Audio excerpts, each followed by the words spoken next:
Three, two, one. We are live. Hello, everybody. Hello, Brittney. How the devil are you today? I'm good. I just want to apologize in advance for my connection. So if it's really glitchy and you guys lose me, I'm sorry. I'm camping. But I'm good otherwise. Yeah. From the mountains of Montana, you've done 13,000 miles. Is that right? No, 1,300. Did I say 13,000? Oh, okay. 1,300.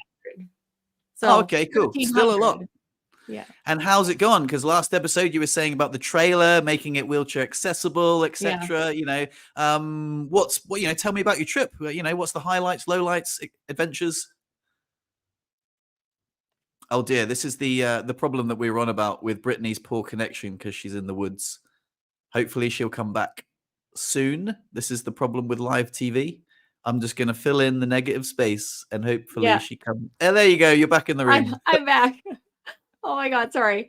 It's been really good so far. Oh no, now you're glitching again. No, it's okay. I can hear you. Oh, okay. Okay. Yeah. It's been really good so far. We spent, a night. We traveled in like short spurts rather than going a really long drive because that's kind of annoying with a truck full of people. So we picked some really interesting places to go. The first stop was an indigenous like sort of heritage site here in Alberta, not here. I'm in Montana now, but in Alberta where I'm from. And it was really cool. And they call it like the hoodoos, like the rock formations that there are there. Not wheelchair accessible at all. So I can show some pictures of that later on if we want to talk about it more. But yeah, so that was really cool. And then we stopped at a hot springs, which was like very mediocre. And then one other place that was just a town that we stopped in. So it wasn't very interesting at all. But yeah, it's been really awesome. The landscape here is beautiful. So I've just been in awe throughout the whole drive of the mountains and the streams and the rivers and the all kinds of things. So that's awesome. So this indigenous place, is that the one that you said was quite bougie and expensive? No, that was the hot springs, which ended up being really lame. Like the indigenous heritage site was so cheap and it was so cool. Like it was just in this, when you're driving there, you're like, it's the prairies. There's nothing here. And then all of a sudden you just go down into this valley with all of these amazing rock formations. And then there's like a visitor center that talks about the history of the indigenous tribes that lived there. And then the pioneers sort of that settled there and the like how the rock formations came to be and like all the cool stuff. Yeah, it was really cool. It was one of the neatest things I've ever seen. Nice. So what I'm thinking from as a fellow wheelie perspective, like you're going to all these like natural springs, natural hot springs and stuff. I'm assuming like a lot of it's not going to be very wheelie friendly. Did you have to compromise on anything? Yeah, I did wanted to talk about that a little bit just because the hot springs were fine. And the hot springs actually were like extremely wheelchair accessible. They even had a portable pool lift. And when my husband was lifting, and when I was getting lifted into the pools, they like ran over and they're like, no, we have a lift you can use. But my husband was like, no, it's okay. I'll just lift her in. But it was really great. It was really accessible. And the camping spot that we had there was extremely accessible too. Like it had a concrete patio and like all kinds of, accessibility features that normally wouldn't be in a camping spot. So that was really good. And they even had like in the hot springs, they had like a shower that had a bench. It was super accessible and they did all the right things there. So that was really good. But the hoodoos, it wasn't accessible. Like the actual trails, they said was an accessible trail, but it was essentially from the parking lot to the visitor center, which wasn't in the actual like rock formations at all. It just sort of overlooked them. But I actually have some pictures if you want me to like put them up to show. Please do. Just so you guys can see. So this is like the rock formations. Oh, wow. That it was just a valley full of these things. And that's like them going down into the valley and then it just like drops off. So I couldn't go at all. And this was sort of the hike they did. And at first I was like, you should check if it's wheelchair accessible. And so my husband's like, okay, I'll get up in the morning. And he went and checked it out with my daughter. And then they realized it was this. So he was like, yeah, your wheelchair won't even fit in any of these little crevices. So I'm sorry, you can't go. But I spent time at the visitor center that overlooked all of these rock formations. So I was basically at the top of this section the whole time. Yeah. And I just kind of watched them go down into these little rocks. But I definitely think, like, as a person in a wheelchair that has a family, you have to make lots of, I know, like, concessions about like what you're willing to let your family do with Oh, you've cut out a little bit. Hopefully you come stuff back. than your There you go. family. You're back in the room. Could you hear me still or no? I cut out for me. I'm not sure about anyone else, but yeah, don't worry. Carry Okay. on. Yeah, I was just saying that you have to be able to be willing to let people that you love go do things without you, because I wish I could go. I so badly wish I could go on those hikes. And there's even a longer one that you can go on that takes you through like sort of the history of some of the important indigenous things. And yeah, I'm sad that I can't do that, but I'm so happy that they got to do it, and I'm glad that I get to look at all the pictures. So how does it make you feel? Like, obviously sitting out on the sidelines is something that I guess we're kind of used to, but tell me more about like how it feels when you're, I guess, unintentionally excluded. Um, I think I'm used to it. It does suck. Like there was a few times that I really was like close to tears, where I was just sitting there thinking like I'm not going to get to do the certain things in this lifetime, which you kind of grieve. But then I sat there thinking about like all of the things that I have gotten to do in this lifetime that so many people don't get to do. Just even like having a family that I'm going on this trip with, there's so many people that don't have that. And so I think there's a lot of things that I get to do that other people have not had the opportunity to do in their lifetime. So that's sort of what I spend time reflecting on when I was feeling left out. So yeah, and just enjoying the sun. It's interesting because you have to, I guess, I say force.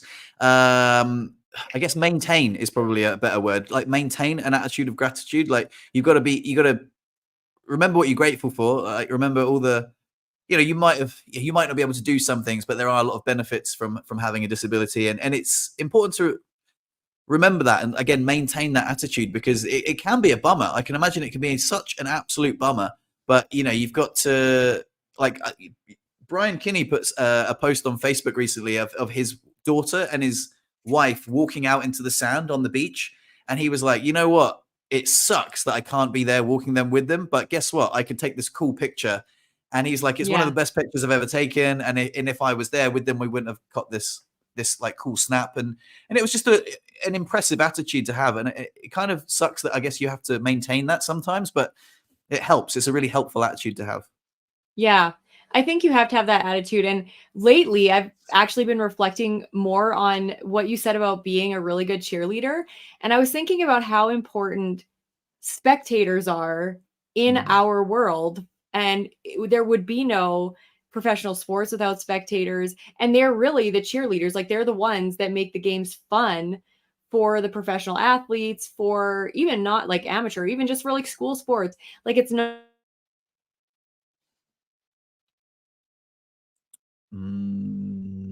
You've gone again,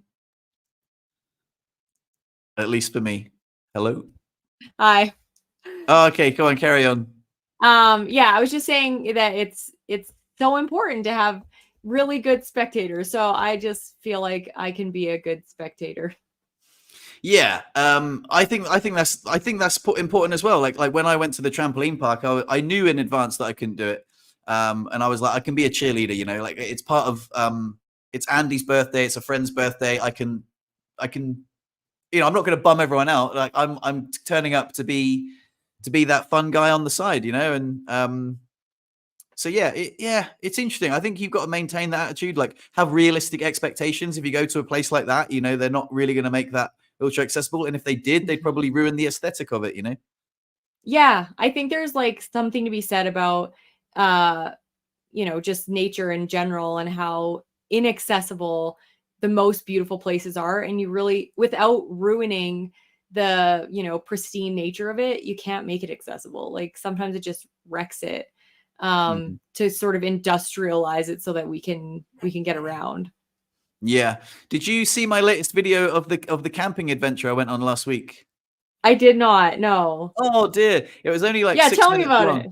Oh, so we went up to this plateau, and so Chris piggybacked me up actually, and so I was really hesitant because I was like, oh, can we just camp in the regular place, which doesn't involve you piggybacking me up a steep hill?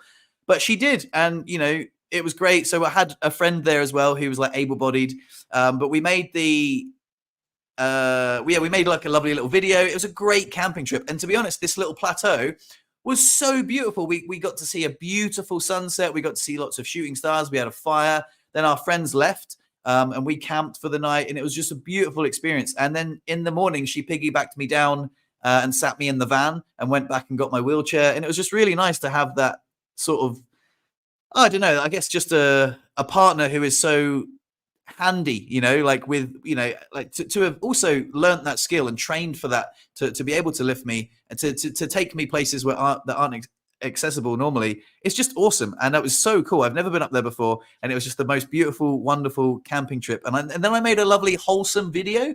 And I was like, I haven't made a wholesome video like for YouTube in ages. And you prompted me, you were like, oh, take lots of pictures. And I was like, yeah, you know what? I am going to make a mini vlog of it. And it was awesome.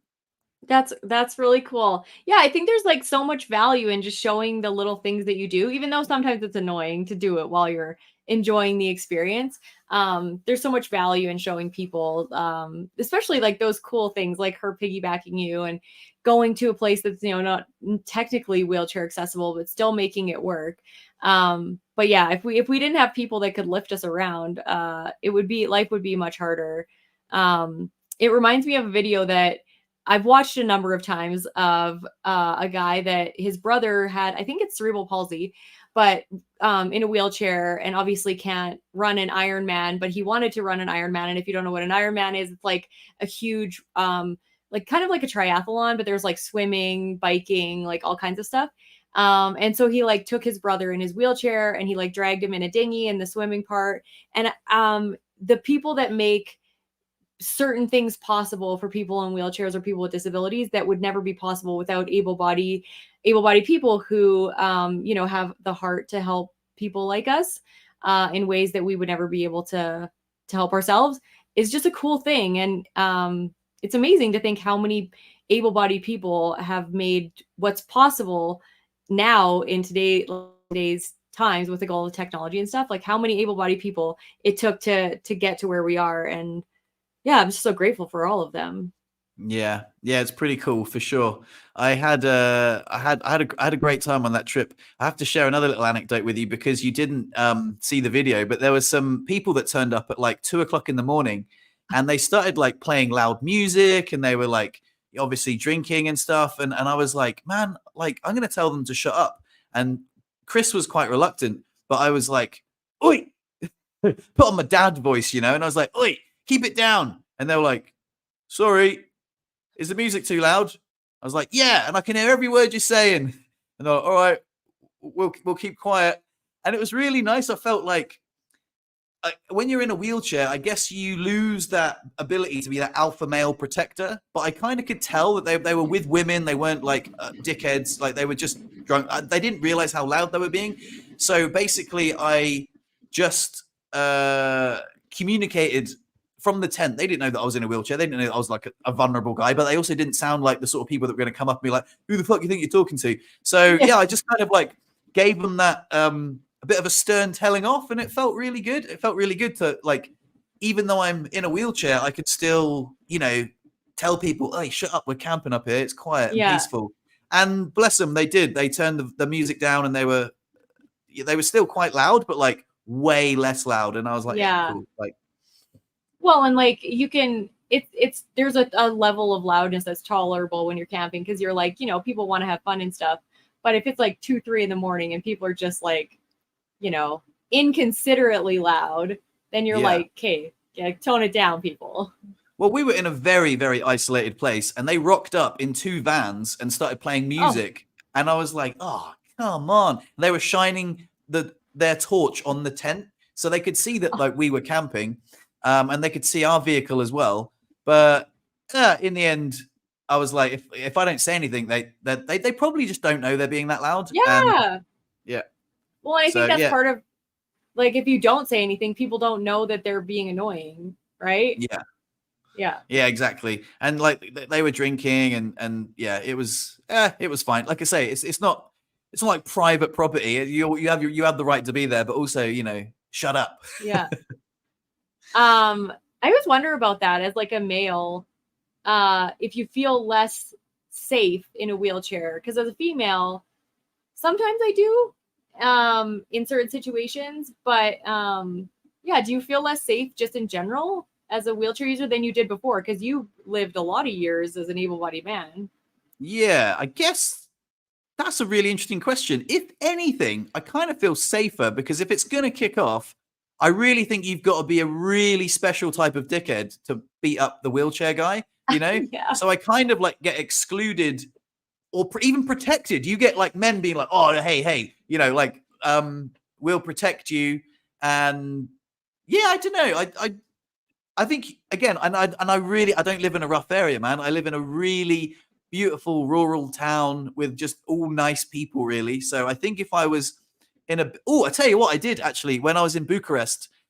Is it Bucharest? Yeah, in Bucharest with on a on a work trip.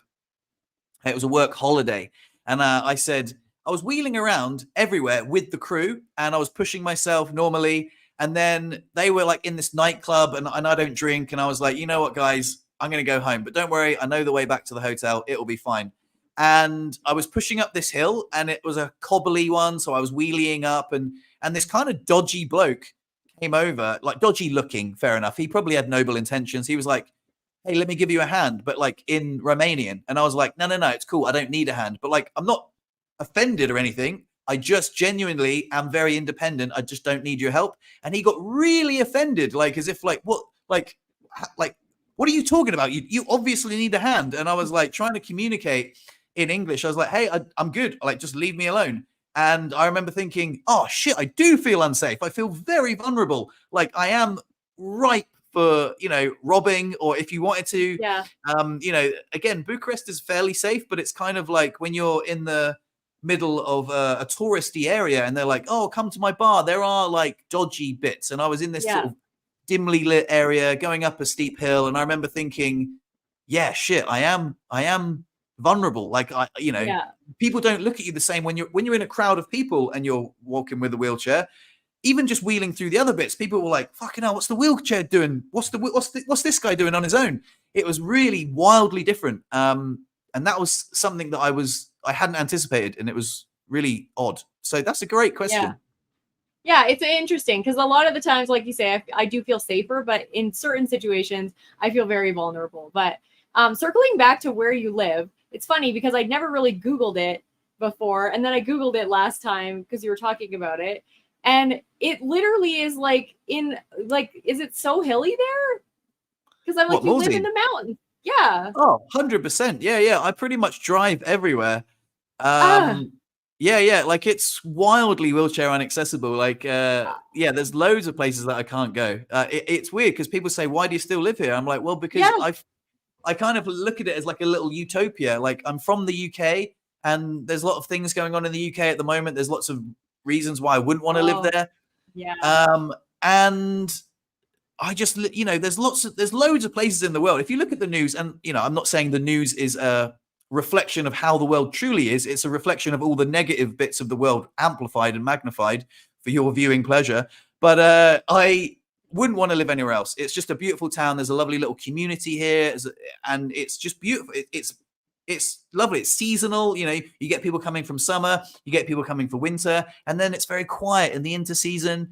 I love it here. I love it here for so many reasons. And there are places that would be wildly more wheelchair accessible, but would they be more enjoyable to live?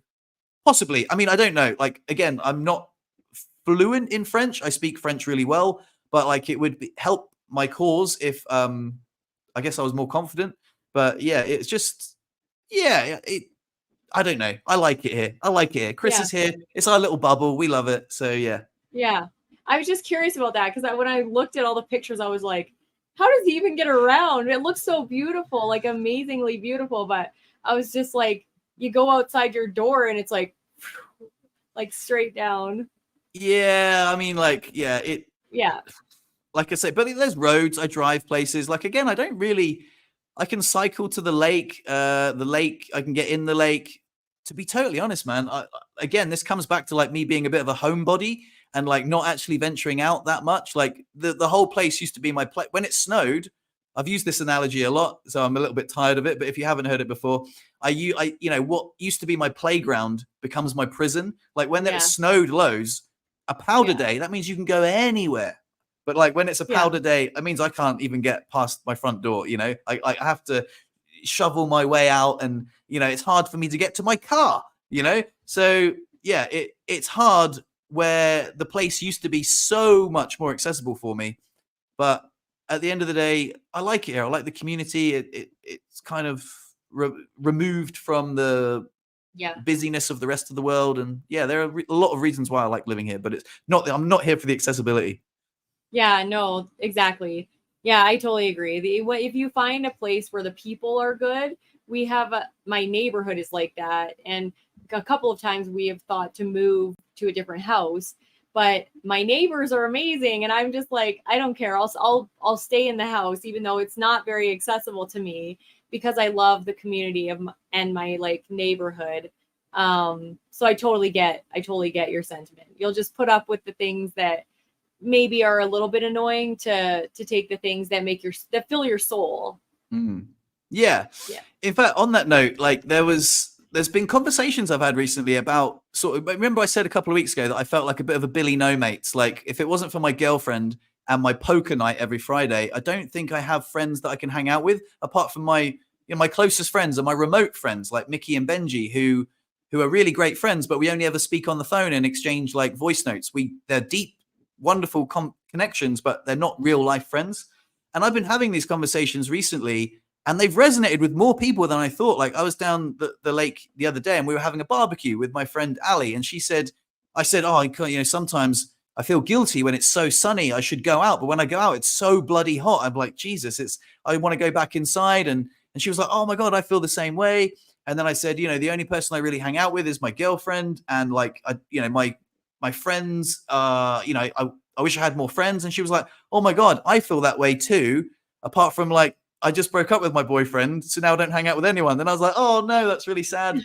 And I just remember thinking, and I've had similar conversations with people that I thought I was alone in this, but I think more and more people are just isolating themselves like a little bit and like looking too much at screens, living online, and even in a beautiful place like this, it's more common than you think to have that guilt of like wanting to go out more, but like staying in.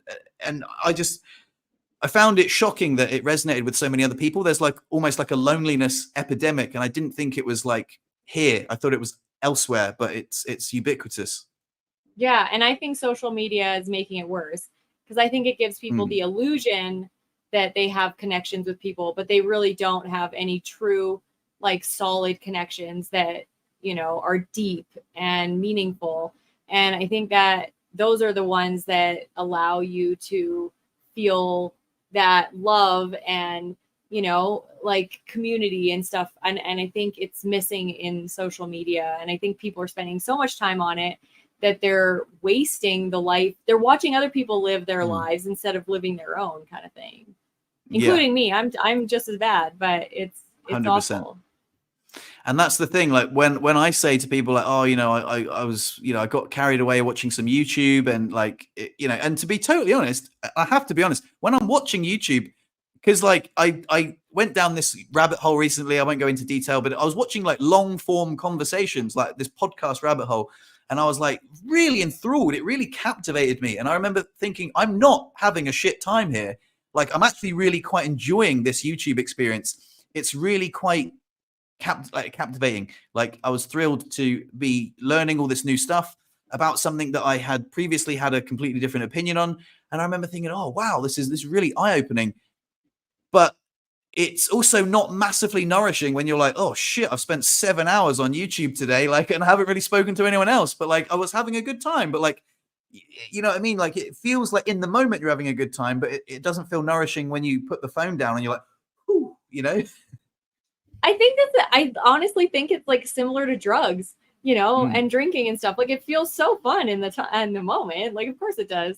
And you're like, I'm having the best time ever. And then after you're like, no, that was not really the best time ever. Because it's just really like dopamine hits, right? That you're just chasing. And I do think there are genuine things that you. Oh dear, you've cut out once again.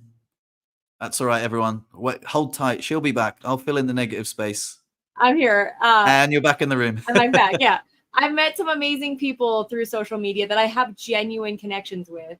And I think that can be really cool. But I think for the most part, we're not missing much when we kind of limit it.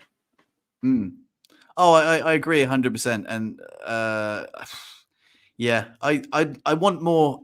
On that note, actually, again, because I've been having these conversations quite openly, and because people have been resonating with it, it's given me more confidence to tell more people about it. And one of these guys his name's Connor, and he's a friend of mine who I haven't seen in a long time. And he was meant to be coming to Morzine, and he is actually coming, but I thought he was going to come to see me, and I was like, and he's like, oh no, man, I can catch you on the tail end of my trip for a couple of hours. And I was like, oh, that's really sad, man, because I thought that we were going to hang out. And then he said, I said, hey, listen, I spoke to my friend the other day, and he went bike packing around Scotland, and he instead of bike packing, he's just cycled to Airbnbs and hotels, and it kind of planted the seed that maybe I could cycle somewhere. And what I thought of, because he does a lot of bike packing, would you like to do it together? Maybe we could cycle to Chamonix and, stay in Chamonix for the night and cycle back. And I think that would be really great. And he said, mate, I would love that so much. So instead of seeing me on the tail end of this trip, he's going to book a whole nother trip. He's going to come out. We're going to cycle to Chamonix. We might have a mushroom ceremony together. We're going to record a podcast together because he's got lots to tell me. Last year, he went through testicular cancer, had one of his testicles removed. And he told me that he hasn't actually been on a bike since then. So he said it would be really great. And he cycled loads, So yeah, I thought that what an amazing opportunity to connect and do something really memorable, like a really lasting good memory for both of us, something that we'll look back on and cherish. And he said he's so down, and he was like, it's really important that we do proactively nourish these friendships and these experiences. So that's really cool. That's a really positive thing. That's awesome. How far is the place that you are going to cycle to? So Chamonix is about an hour and a half drive, so it will take about 5 hours to cycle there. I think that's totally doable. And then what would you do with the stuff that you need to stay when you're there? Would you just, you still have your wheelchair, right? So my wheelchair attaches to my bike. Yeah. My bike attaches to the wheelchair. So for those in the know, it's a Quickie Attitude Hybrid. So it's a e-bike. So it's it's powered with by. Oh, don't get me wrong, it's tough to cycle, but it's it's impossible without the battery. So yeah, I'll cycle. I've got a spare battery. We could camp. I just thought, you know what? He does a lot of bike packing. I could camp. Why not? It's only one night. But if we don't decide to camp, we could maybe book a room in a hotel or something. But I just feel like it's going to be such a cool adventure, and I'm thrilled. And not only am I thrilled, but my enthusiasm was contagious enough for him to mirror my enthusiasm. Was like, yeah, let's do it, man. That sounds great. So I thought that was really cool. Oh, you've frozen again. Oh no, you're back in the room. Let's go. Oh no, everyone, just be patient. She'll be back. This is awkward because I feel like maybe I should fill in the negative space. Hello, everybody. We're just waiting for Brittney to come back. If you're listening audio only, here she is. Oh no, she's on the old Starlink, so we're just going to wait for the satellites to align. Hopefully the stars will align and you'll be back in the room. Back in the room. There you go. Okay. It just so happened that the one day we're supposed to do this live, it's thunderstorming and rainy and cloudy, so the satellite internet sucks. But oh well. That's cool. It's your turn to speak. Did you hear what I said? I didn't exactly. You were talking about the bike trip, but I didn't hear anything else. I was just saying that my enthusiasm matched Connor's, and we're quite Oh, excited to do it together. yeah. And I think it's going to be a really wonderful memory. So, yeah, what do you think? That's awesome. I think going outside of your comfort zone to figure out how to do stuff like that is really important. I have a friend that lives in Australia that's in a wheelchair, and he was injured on a motorbike, and he does bike trips still with a modified bike. And he's done like a 4-month trip in Europe. He's coming to North America next year, and he just makes it work and figures it out. And he usually gets hotels or stays with friends like on his like stops. But he just treks out into the great unknown and figures it out. And I think that there's something to be said about just having faith that it's going to be fine and that you'll figure it out. And you'll never know until you try, right? So I Yeah. think it's a good start to go somewhere that's relatively close. So if something happens, if you had to go back home, it wouldn't be crazy. But yeah. Yeah. So basically, I can drive to a town called Clues, and then from there, it's all cycle lanes all the way to Chamonix. So I don't have to like cycle next to any cars or any like weird mountain roads, which will just be quite easy. And it'll put my mind at rest because I wouldn't like to cycle on the main roads because it's kind of scary, especially if cars are like thundering past you or trucks, like that. So yeah, I think it'll be great. I think like I really like having those conversations. Planting seeds. I really think that it's gonna bear fruit, and I think it'll be a wonderful experience for both of us. So it'll be good, and it'll bring us closer together. Yeah, and it's awesome when somebody's enthusiasm matches yours, because there's nothing worse than you're being like, we should do this thing together, and somebody's like, nah, like I don't think so, and you're like, Yeah. oh, okay. Sometimes though, enthusiasm is contagious, and I think sometimes sometimes it's not. I actually had this experience with my mum. I had this mushroom ceremony, and of course, during a mushroom ceremony, I was like wildly enthused. Like I was like, "Oh, I should really go see my mum." I was like, "Oh, I tell you what, instead of seeing my mum, they should come here, and like it'll be great." And in my obviously psychedelic haze, I had lived this experience in my head. I'd already made a video about it, put it up on YouTube, and like looking back and like through the lens of nostalgia, even though it hadn't happened yet. And I rung up my mum and I was like, "Mum, I've had this great idea. You and Dad are going to come to Morzine. It'll be amazing." She was like, "Oh my God, I don't know about that, son." I just lobbed it on her, and she was just like, and she did actually come, and I did make that happen. But like, you can't, sometimes you got to be easy. Like when you're just like, "Hey, I've had this wonderful idea. It's going to be great." And they're like, Yeah, I'm not like one of those. I'm definitely somebody that's like, as soon as somebody comes at me with something like crazy, then I'm like, I'm like, let me think about it for a second. Like I have like a risk assessment thing that always goes on. So I'm like, what can go wrong horribly with this situation? And then once somebody like, kind of tells me that it's going to be okay, then I'll be like, then the enthusiasm like builds, I think. But yeah. I'm not usually the most enthusiastic person right off the hop. Yeah, and I think being a wheelchair user, I automatically always, like, I'm guilty of it too. If Chris says, "Oh, let's do something new," I'm like, "Oh, but is it wheelchair accessible?" Like, I have special needs, So yeah, it's interesting. But I tell you what, one of the things that I wanted to talk about, and one of the things that prompted me to nurture real life relationships, was my friend Lucy. I haven't spoken about this, but my friend Lucy died. Oh, Back in June, and she was a friend of mine, so like my age, well, a bit younger than me, and we knew each other in New Zealand. So we knew each other like 10 years ago, and we kind of had we lived together. We were housemates. We met first in a hostel in New Zealand, and we were really close. But then over the years, we lost contact. But well, a little bit, as you do. But she was pregnant as well. She was pregnant, like sort of late stage pregnant, and just about to have a baby. And tragically, she passed away from like internal bleeding, and they lost the baby as well after a few weeks. And when I heard this news, it was odd. Like I was sad, but I wasn't. I felt like I should have been more sad. I was like, why am I not more sad? It's not. Like I want to be more sad. This is awful, But so the funeral was last week, and there was a photo montage like showing Lucy's life and like showing her, she had another son called Kai and her husband Matthew, and then there were pictures of them together, and she was really heavily pregnant, and I was like, oh my god, like that is really pregnant.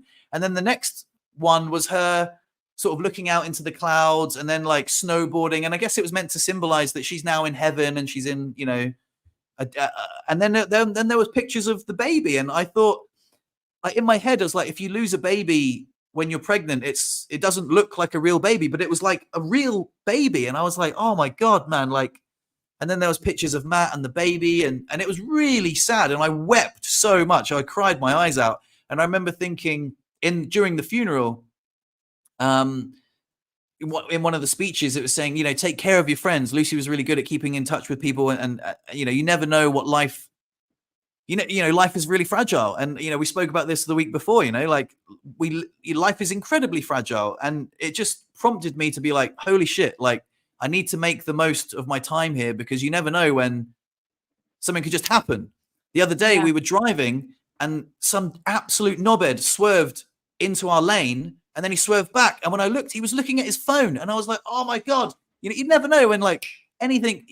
Like life is fragile, man, and Lucy's funeral was so emotional, and I finally felt like better because I was allowed to grieve because I remember, like, when I heard the news, I was like, why don't I feel that sad? And then when I saw all the pictures, I was like, oh, thank goodness, like I'm a human, I'm a human being, I am sad, I'm grieving loads. And it was really sad, and again, it just reminded me of the fragility of life, and the importance of rekindling or kindling, being proactive about keeping relationships alive, rather than letting them dwindle. Because as we get older, we're all guilty of being, I guess, like a little bit more nuclear, a bit more isolated. And anyway, I kind of just blurted that out, but like that's something that happened to me this week, and I wanted to talk about it.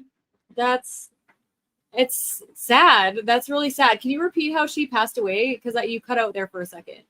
So she was heavily pregnant, and she started like internal bleeding.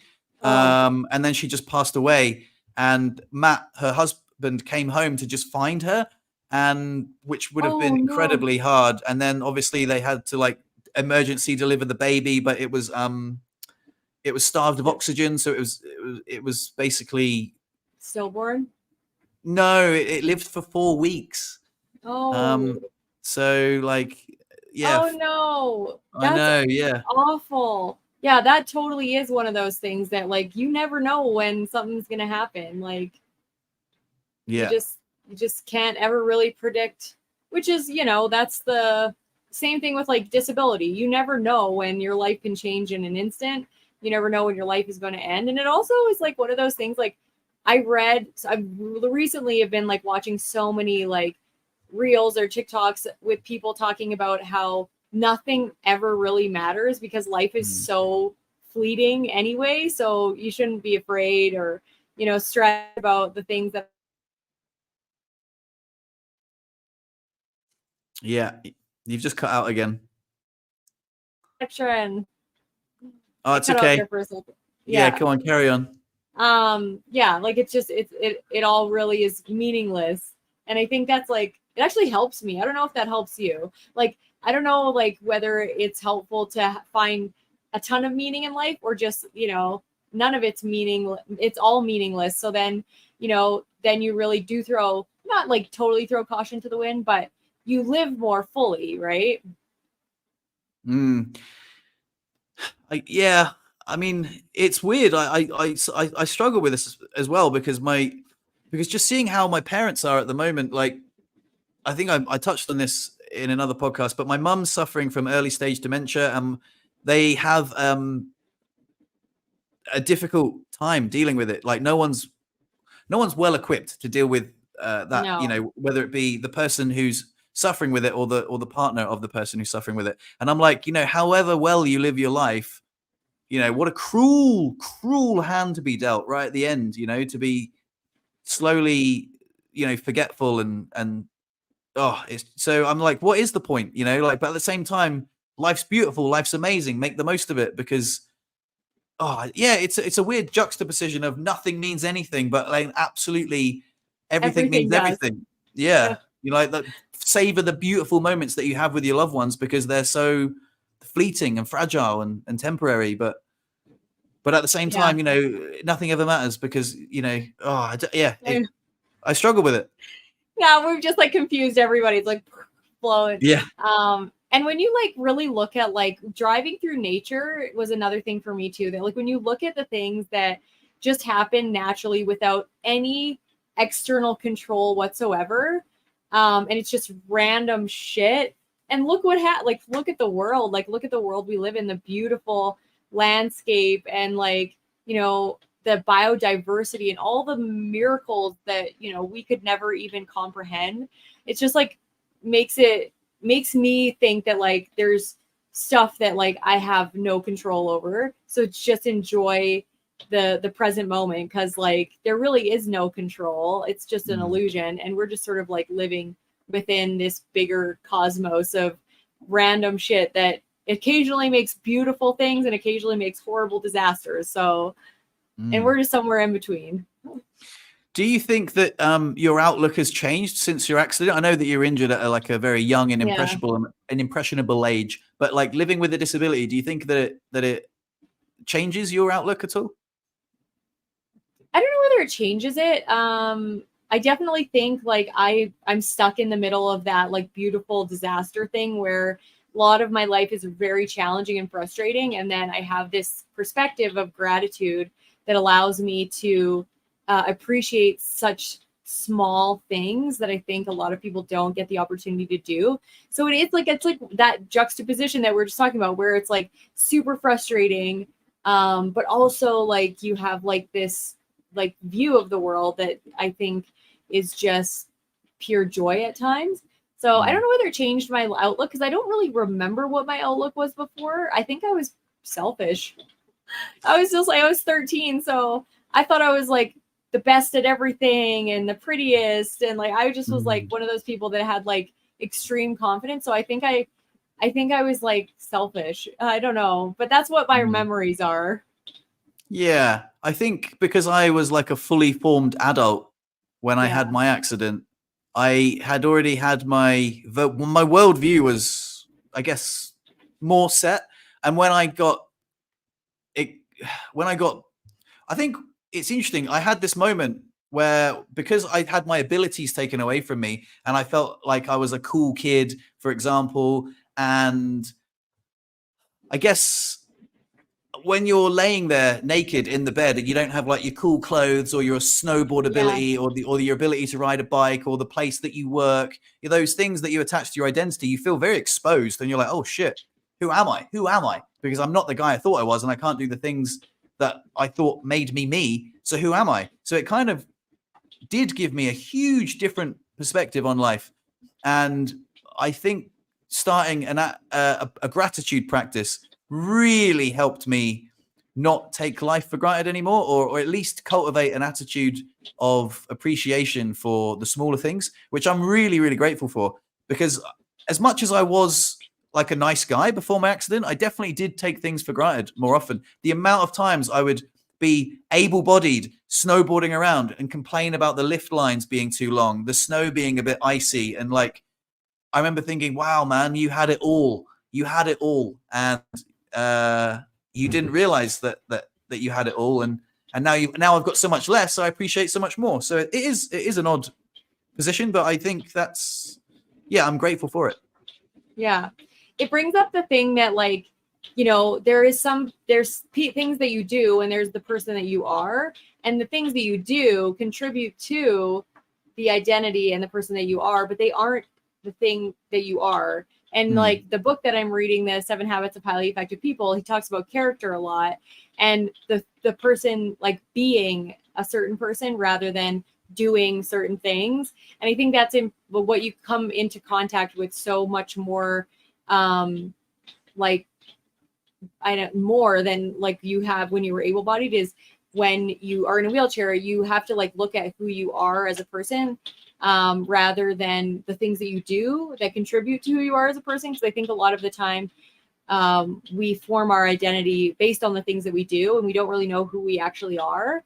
And I think we have to spend more time figuring out who we actually are as a person, apart from the things that we do when we're in a wheelchair. 100%. We've got a great question here from the comments. If you could choose to have your disability later in life or earlier in life, what would you guys choose? This is interesting because you had yours earlier in life and I had mine in later life. So I guess, I don't know. I'll let you take that one. I think earlier in life is easier because you are forming your identity and your wheelchair becomes a part of that when you are younger. And I think it's easier to adopt. Oh dear, you've left the room again. I'm going to fill in the negative space, and we'll just wait.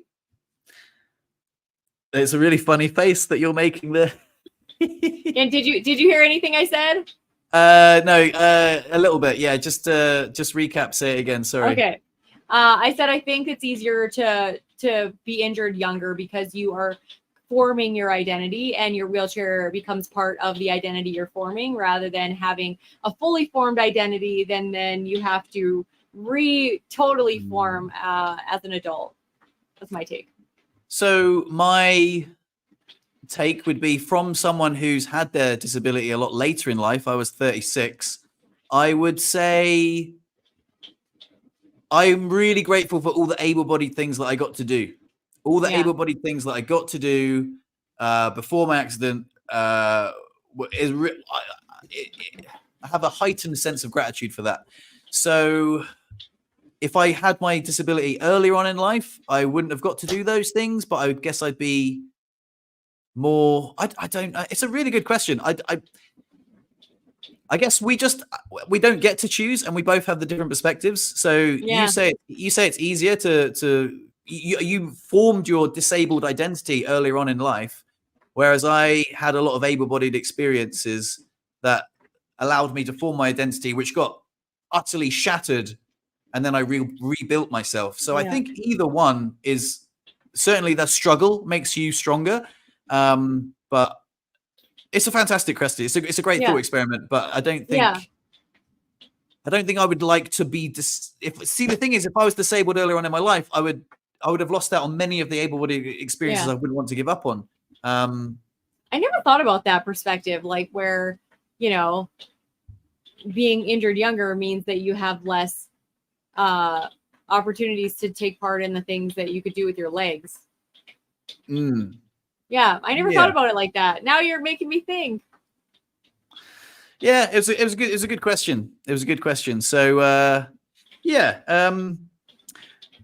segueing away, I wanted to bring, you remember I say a couple of weeks ago, it was actually ages ago when I said that I just started tracking my macros and I was going to try and eat 1,600 calories a day because I wanted to get ripped. Well, I've got a 37-day streak now on MyFitnessPal, and I've been tracking my macros for that long. And I just wanted to bring that up because I was incredibly proud of myself, because I thought I have the impression of myself that I don't have great self-discipline, but that is a really good, solid piece of evidence that if I want something bad enough, I do have a lot of self-discipline.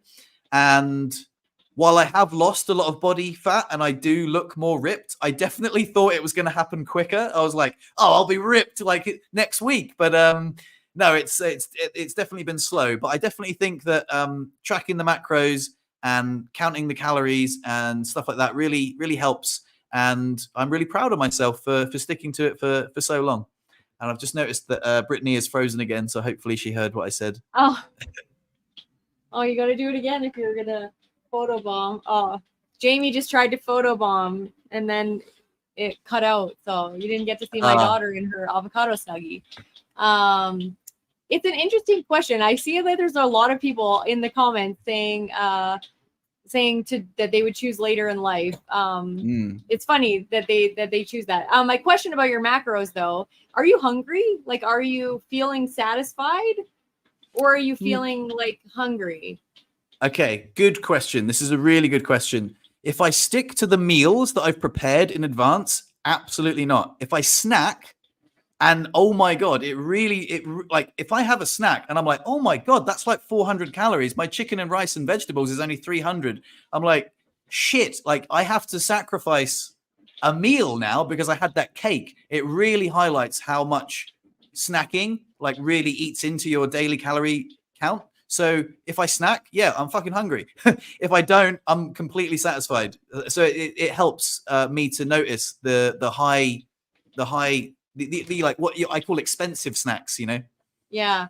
It's really interesting with that like nutrient dense stuff, like that is calorie dense, but not volume dense. So like you eat little bits of it and you're like, your calories are totally shot, but you're still hungry because you're like, nothing's in my stomach.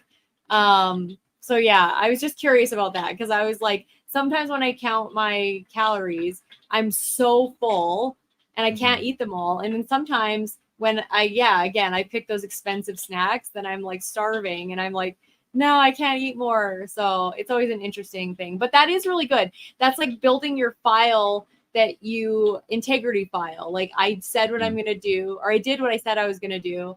And now your file for I am, I do what I say I'm going to do. And I have self-discipline is bigger or getting bigger than the, I don't have any self-discipline file. Right.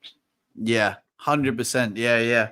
So I just wanted to bring that up because I was very proud of myself. Also, this guy says, I learned a lot of physics falling out of my chair doing stupid shit. That really, I'm glad you said that because it reminded me. I fell out of my chair on Friday night like an absolute idiot. It was just a real.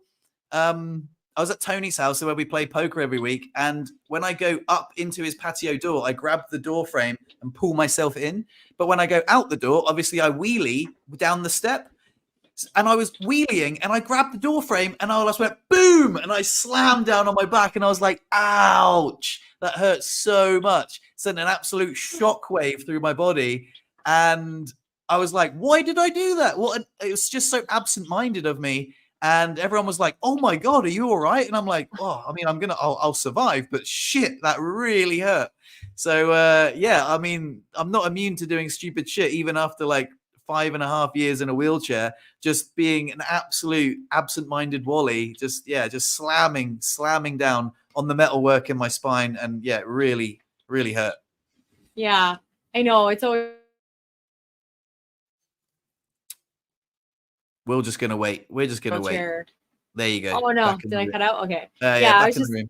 Yeah, I was just saying that it's so annoying when you do something dumb that like tips the physics of the wheelchair in the wrong favor. Yeah. And it was so interesting because I didn't hurt my head, but I had a banging headache. I don't think I hit my head, but everyone was like, oh, are you concussed? I was like, no, I'm just shook. Like it just, like when sometimes if you're going to fall out your chair, like, oh, and it just happened so quick. I didn't even have a time to brace. And also I realized that, like most wheelchairs have this like fabric back.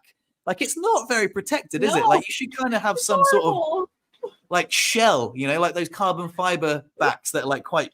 So yeah, it really, really hurt. And like my wheelchair doesn't have handles, so even if your wheelchair has handles, even that can like break the fall a little bit. Yeah. But I was like, boom, straight on the tiles.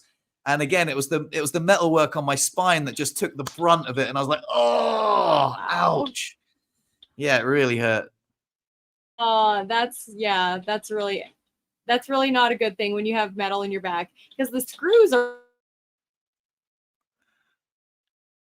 The screws are close to your skin. Oh yeah, I was just saying like the screws are close. Yeah. So they like really hurt. Yeah, I was looking at a comment somewhere that I wanted to where was it? It was about collaborating with other people. When's the last time you fell out of your chair? A long time ago. Probably when I was teaching. I fell out of my chair in the hallway. I hit a bump and I fell out forward, and then my wheelchair went scooting down the hall like way, way farther away. And one of the male teachers came in, was like, he's like, just saw this wheelchair going away and me scooting along, and he was like, what? And he's like, do you want me to lift you in your chair? And I was like, yes, please, because the bell was going to ring really soon. So yeah, this is the comment I was looking for. about collaborating with other people. Yeah, so on that note, I'll give Wheelchair Rick a shout out. His name's Rick Bater, and he messaged me saying, would I like to come on Wheelchair Wednesdays on his channel? So I haven't replied yet, but the answer is yes, for sure, of course. But yeah, I'd love to collab. I mean, when you say collab with other people from the wheelchair community, just check my channel. I've collaborated with so many other people from the wheelchair community. I've had long form conversations with all of them. A guy called Rodrigo, Brian Kinney, Eric Kondo. There's conversations with you. There's other conversations which I can't think of off the top of my head now, but there's loads of conversations. So yeah, I mean, I do collaborate with other people, and we do all the time. In fact, Brittney's got loads of conversations with other wheelchair users as well on her channel. So yeah, the answer is yes, we do, and we have. Brittney? I'm back. Yeah. Sorry. Yeah. Anyway, I just wanted to bring attention to that comment because I know that you do have a lot of collaborations. And if people are interested in having other people on here, I would be down to having like, you know, a third guest on if we could make that work on StreamYard, just to like chat, or even just like have if we have conversations with other people in times that like I can't make it or you can't make it, we could totally make that work probably. But yeah, he's had Fred has lots of conversations with other people on his channel. Yeah. So yeah. Sometimes they're long form conversations, but sometimes they're broken down into like bite-sized pieces because I think they kind of, or sometimes I think they perform better on YouTube. I don't know. Sometimes I don't know, man. YouTube is a weird animal. Like I sometimes have such great conversations, and I think the thumbnail's good. I think it's going to bring a lot of value, and then it gets hardly any views, and I get kind of disheartened. So I break up conversations into little chunks, and they still get little views, and I'm like, I don't know. I try to create on my channel a valuable resource for people if they want to know more about, you know, have conversations like this with other wheelchair users. I find there's a lot of a lot of common ground, a lot of things that resonate with people. So yeah, go check them out. You know, give them a watch because they're valuable. They're awesome. Yeah, they're great. Yeah. I had something I was gonna say and then it totally just left my mind. I don't know what I was gonna say. This guy says, Fred, what is the name of your channel? My channel is called Fredo the Wheelchair Guy. So we're live streaming on both of these at the moment. So I can assume you're watching on Empowered Para channel. But yeah, so yeah, guys, my channel is called Fredo the Wheelchair Guy. If you want to go over, check it out, subscribe if you can. That helps out the channel, and that'll be awesome. Yeah, but we're coming to the end of our hour. Is there anything you wanted else to say, Brittney? Because I've kind of gone through all my little bullet points. I don't think so. I think the one thing that I wanted to talk about this time was just like that whole being left out and sort of what that feels like, and show a real life example of being left out, sort of being left out. Like I was still there, but yeah, nothing too crazy. We always have good conversations and things come up that I think are important to talk about and for other people to listen to. So yeah. Awesome. Okay, cool. Well, maybe we'll just we'll call it early. I think we got there. This has been another wonderful chat. Brittney, it's been great. I'm so glad that you could make it, even though your internet connection is a little bit intermittent, and you're on and you're on holiday as well. So that's awesome. Thanks for taking the time. And I guess are you going to be back next week? I will be back next week. Yeah. Brilliant. I believe we might be traveling, but I think we'll be in a better, I'll let you know for sure. Cause I'm not entirely sure what day we're leaving. So we might be back on Tuesday, or when we might be on the last leg of our trip. So I'll let you know for sure. No worries. All right, cool. Well, thanks a lot, everybody. And we'll see you in the next episode. Bye guys. Thanks for having patience with my internet.